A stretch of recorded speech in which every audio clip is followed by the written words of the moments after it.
When I got the call that I had a chance to spend a summer as a fire lookout, I really thought it had to be a joke. I have been on that waiting list for 2 years. I almost forgot I put in an application. If you need something that pays immediately, this is not the job for you. It's for people willing to sacrifice time and energy, being stuck for months in the middle of nowhere. To me, it felt like a dream come true. I've always loved the outdoors, and even though I knew taking this job would mean I'd be away from home for months, I wanted it. I was so excited to have this chance that I didn't think about the isolation until I got there. It's not that I want a future in forestry or anything, but this kind of job looks good on your resume, even though it's fairly easy and laid back. At least that's what I thought. I thought this was going to be a few easy, simple months, and my biggest worry would be figuring out how to fight the boredom. And that's honestly how it all started. I arrived in a forest ranger jeep. The guy driving hardly said 2 words to me on the ride up the mountain. When we finally got into the deep woods, he did start to talk. "Not many people out this way. Not many fires either," he said. At least I think that's what he said. But maybe I was nervous. I wasn't getting a good cell phone signal, and something told me it would be worse when I made it to the lookout. "So why'd the last guy leave or quit or whatever?" I asked my driver as we went over a bump. The driver slowed down as we approached an old wooden bridge. I could feel the entire structure wobble as we drove over it. Very anxiety-inducing. And as we did, this dude finally opened up. I mean, he couldn't stop talking about the story surrounding the last ranger. He told me that the last ranger that worked this job hadn't actually left. He died while on duty. In fact, the rumor was that he took his own life. A bullet to the brain. Couldn't take the isolation. I thought maybe the driver was trying to scare me, but he was dead serious. He also mentioned that they took the service pistol away, so no one else got the same crazy idea. And then he left me and my small backpack of supplies at the foot of the lookout.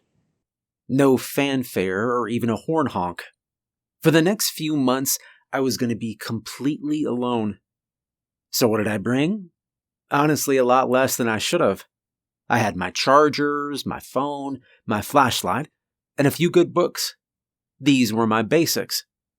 And then I brought a few changes of clothes and some snacks, nothing major. I was told there would be instructions about how the supply drops were handed out here, so I felt pretty secure about supplies. I took in the sight and woods as I climbed the wooden stairs at the top of the lookout. The forest surrounded me in every direction, evergreens and mountains. It was so beautiful that I almost forgot what my driver had said. But it didn't take me long to remember. When I made it to the top and pushed open the door, there was still some dried blood staining the carpet where the previous lookout had decided to take his life. And that was enough to dampen my mood.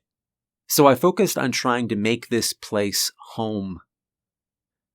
These towers aren't exactly designed for privacy. There's windows all around so I could see in any direction. And there was no actual heat source, besides an old wood-burning stove. I guess that was where I was expected to cook. I put my supplies on the table and took off my boots. Worn out from the trip, I laid down on the bed. And that was when I felt something hard underneath the pillow. I pulled it out, realizing it was a book. As I opened it, a flimsy piece of paper drifted out to the wooden floor below. Dropping the book, I chased after the paper, snatching it up as I leaned back on the bed. All lookouts must follow these rules while occupying the tower, the top of the note said. It was a short list, but I found the rules to be a little strange. Number 1, lights out after 10 p.m. No electronics after this hour. Number 2, supply drops are every Monday and Thursday. Use red flare to request extra. Use blue flare to indicate no supplies needed. Do not use them together. Number 3. Absolutely no guest in the lookout. Number 4. Safe combination is 8913, open only if necessary. Number 5. Radio transmissions should be logged and sent to HQ every Sunday. Don't make copies for yourself or others. Number 6. If reporting a fire, use the emergency phone. No other emergencies will be handled using this method. And number 7. Remember to call your sister station before you sleep. I studied that list, taking out a pack of Ritz crackers and sitting at the table. It didn't look very official, so I guess that the previous rangers had come up with these requirements. And that was why there was a few missing pieces of information. Like, why would I need to open the safe? What exactly was even in there? Or how was I supposed to handle other emergencies besides fires? I wasn't sure what to make of it, but I pinned them to the refrigerator, and I looked outside to the east. In the distance, I could see the next lookout, my sister station. Better get to work, I thought to myself, as I found the radio and turned it on. Since cell phones don't work around here, this would be my only communication. "Morning from Station 5 on Sentinel Creek," I said. Since there was no telling when I'd get a response, I put the radio down on the table, and I sorted out my other supplies. There wasn't much on the shelves in the tower, a few board games and some books to read once I finished mine. I checked the one that I'd found under my pillow, realizing it was probably the journal of the previous ranger. Unfortunately, it was written in what looked like French, so I wouldn't be able to figure that out anytime soon. Odd they hired someone who doesn't speak the local language, I thought. I kind of squirreled away and organized the lookout for the rest of my shift, until it was time to go to bed. And then I sent a transmission to my sister station, telling them I was signing off for the day. To my surprise, this time they replied, saying they would be active for the next 12 hours. "Hey there, starting to wonder if anyone was out there," I said into the speaker. But no reply came, leading me to guess whoever was in the other station wasn't much for conversation. I got ready for bed and I settled down. I even shut off my cell phone, even though I knew it didn't work out here. Best to listen to the rules. And then it was time for sleep. The next day was Thursday, which meant a supply drop. I tried to ask my sister station where that would happen, but I got no response. So I spent most of the morning using my binoculars to scan the horizon for a helicopter. Finally, around 10 a.m., the radio chirped with static and announced a drop had been made. Which surprised me. I hadn't seen any drop, and I'd been watching for most of the morning. I climbed down the stairs of the lookout, and I was surprised to see 3 crates in a meadow less than 500 yards away. Maybe they drove them up here, I thought, as I opened one of them. This was probably the first red flag since my arrival, but I was surprised to find that the first box contained nothing except rifle ammunition. It weighed a ton. I decided to carry as much as I could, and I left the rest in the crate, wondering if this was meant to scare away bears or something. They probably want us to protect ourselves, I thought. When I returned to get the second crate, the other boxes were gone. Had they thought I didn't need the rest of the supplies? I tried to call over to my sister station to ask, but as usual, no response. Okay, guess this means I'll be eating crackers until Monday, I said to myself. And then I remembered the flares. I found the box, and I took out the red one, stood out on my balcony, and I fired it into the air. A long streak of red shot across the sky, and then static filled the radio. "Extra supply drop confirmed." The voice sounded robotic, and it made me wonder where they were watching me from. At the base of the stairs, I found another 3 crates. This time, I chose the one to my right. It had a few loaves of bread, lunch meat, and cheese. Exactly what I was hoping for.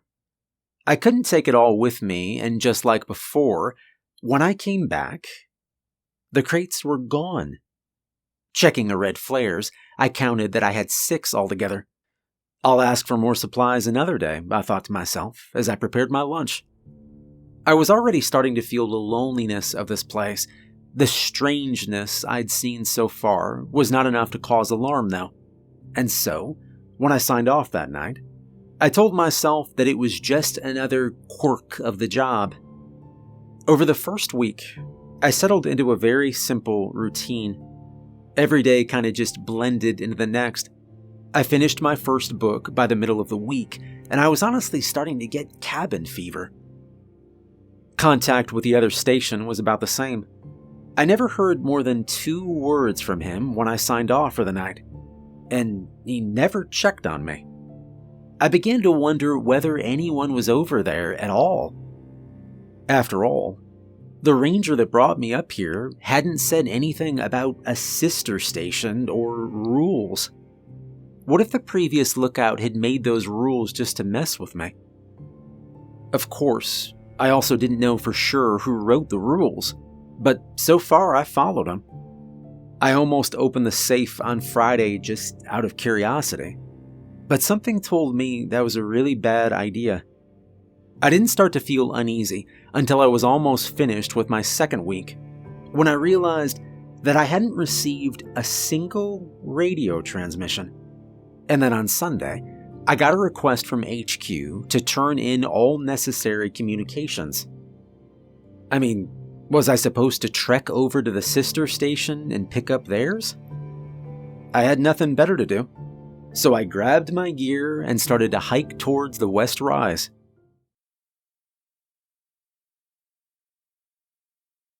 The terrain was brutal. Now keep in mind this was the middle of June and temperatures are already starting to rise. On a normal day, it could be 90 degrees and that would be considered cool. The day I decided to hike, it was almost 100 degrees with no breeze. I paused about halfway through the woods to set up a marker. I figured by the time I returned it would be sunset.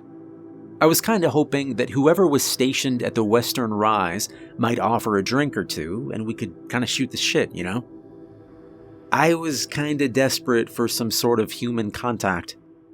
But something happened before I got a chance to find out. After hiking for about an hour, a shadow crossed my vision. I looked up between the trees and I saw what looked like a skinned deer carcass. It was dangling upside down on a tripwire between 2 strong fir trees, and there was a bucket underneath to catch the droplets of blood. It looked like a fresh kill, because blood was still slicking down the antlers into the bucket. I saw signs of freshly pressed grass that told me someone had been there recently. And then I heard a noise from the thicket, and I instinctively pulled out my firearm. A tall man entered the clearing. His face was covered, and he was wearing traditional hunting gear, like he'd been out here for quite some time. One thing was certain, this was not the ranger I hoped to meet. I warned him not to make any sudden movements, but to my surprise, he fell down into the grass and started to convulse. I realized that he must have been lost in the woods for a while, and he just collapsed the moment he saw me. I checked his vitals, and then I looked to see where the sun was in the sky. I'd have to take the stranger with me to the sister station. So I pulled him onto my shoulder. He was barely conscious and mumbling.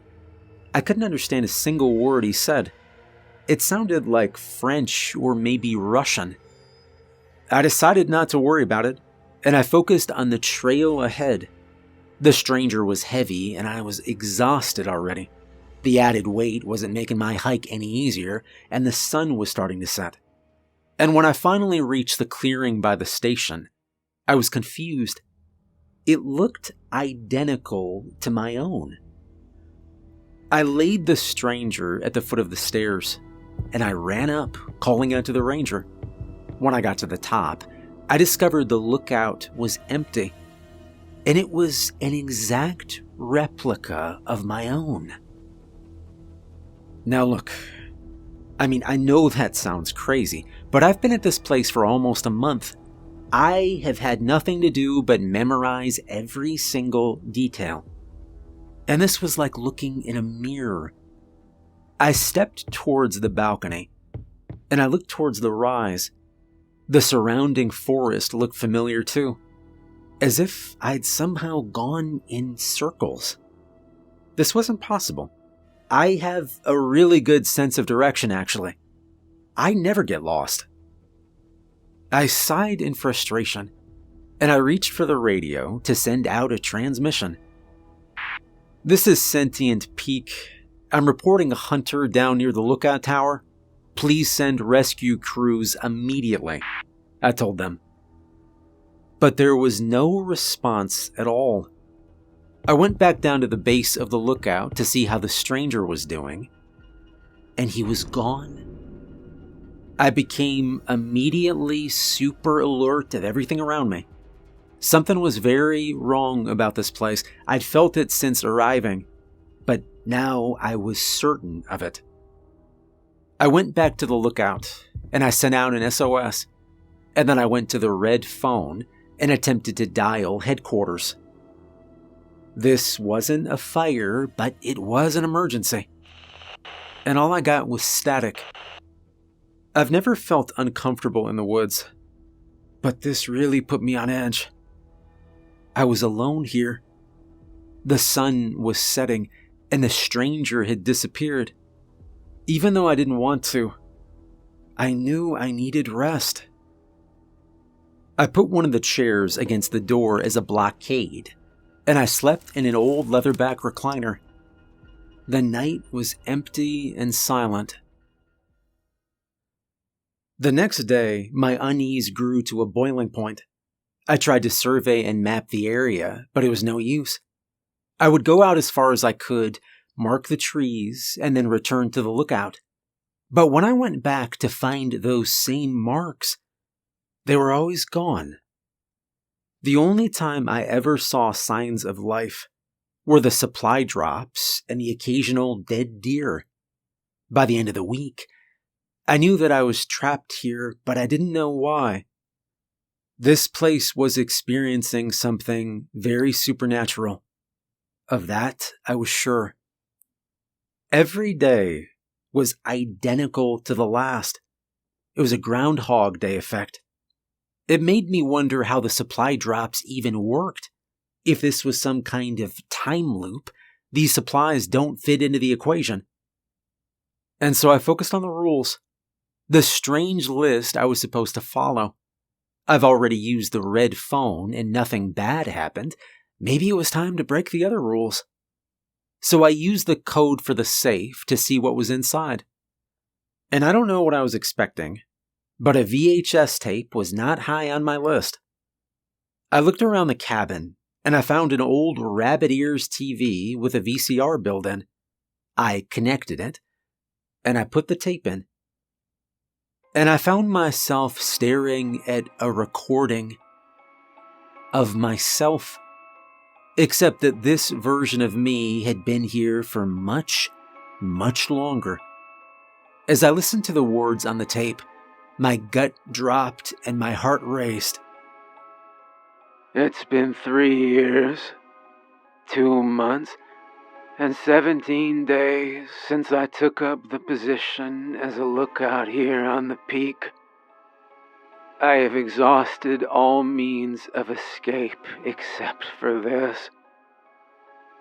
When I opened the safe, there was a tape with a recording just like this one, except the video showed a much older version of me trapped here for almost 5 years. I think that by recording over it, I can shorten the time I'm trapped here, or maybe bring an end to this once and for all.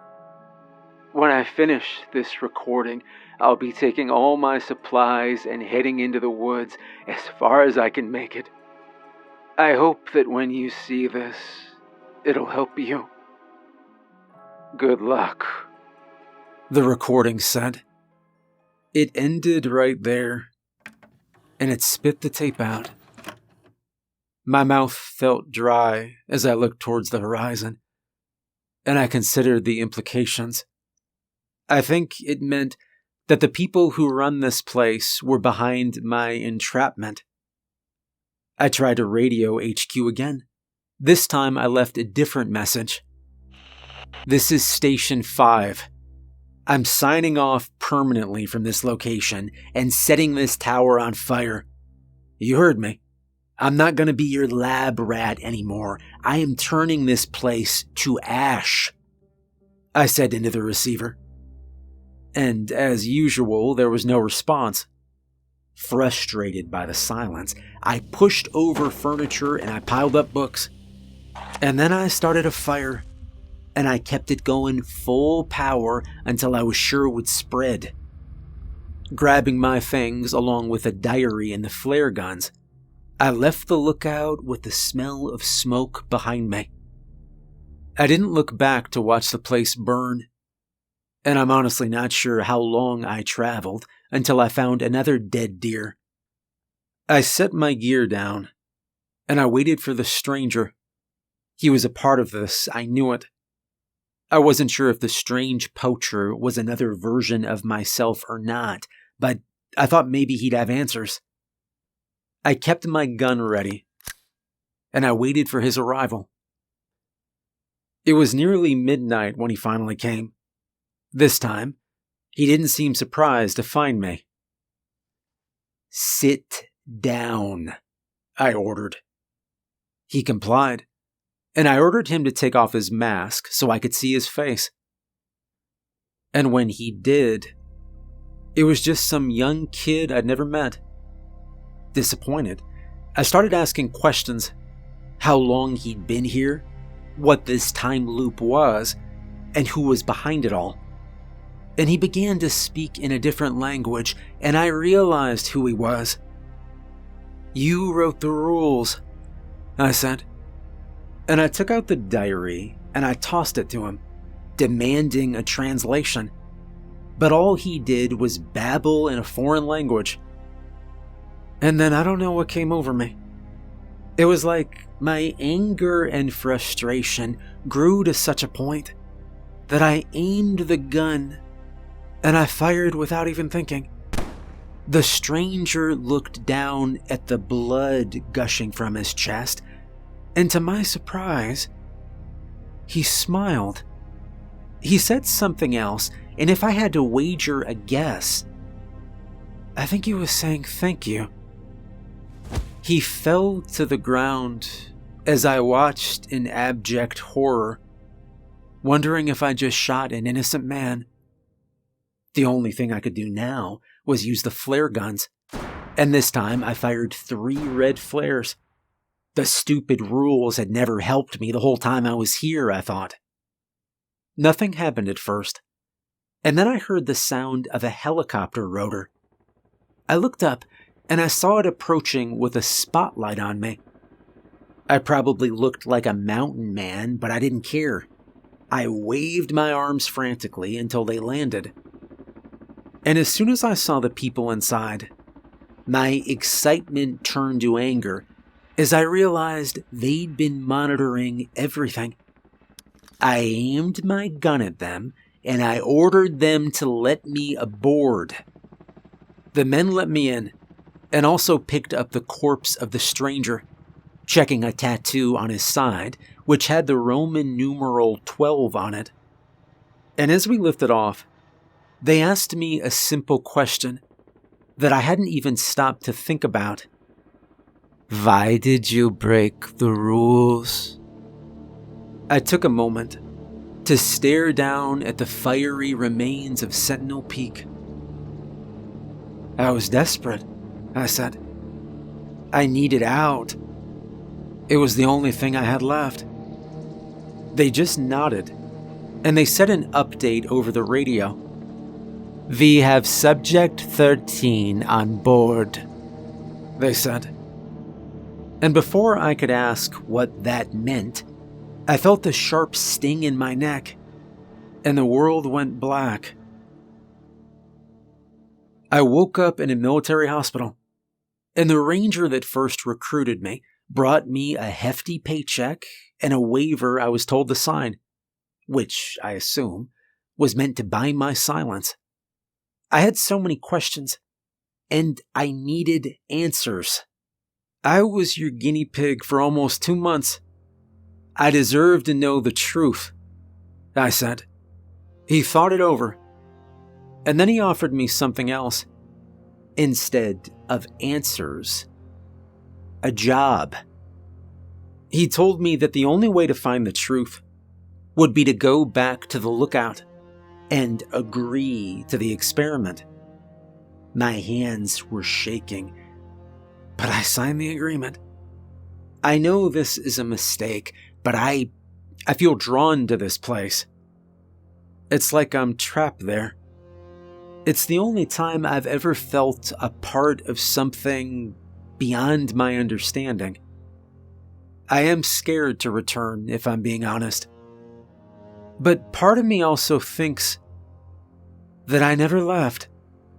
The lookout never burned, I never killed the poacher, and I never did get rescued. That all of this was just a part of their experiment to see what rules I would break. Maybe it was to test my limits. So when I return and everything resets, I'll be tested in new ways, given new rules, while I try to keep my sanity. I may go crazy, but I want to know the truth. This is Station 5 of Sentinel Peak. I'm signing on.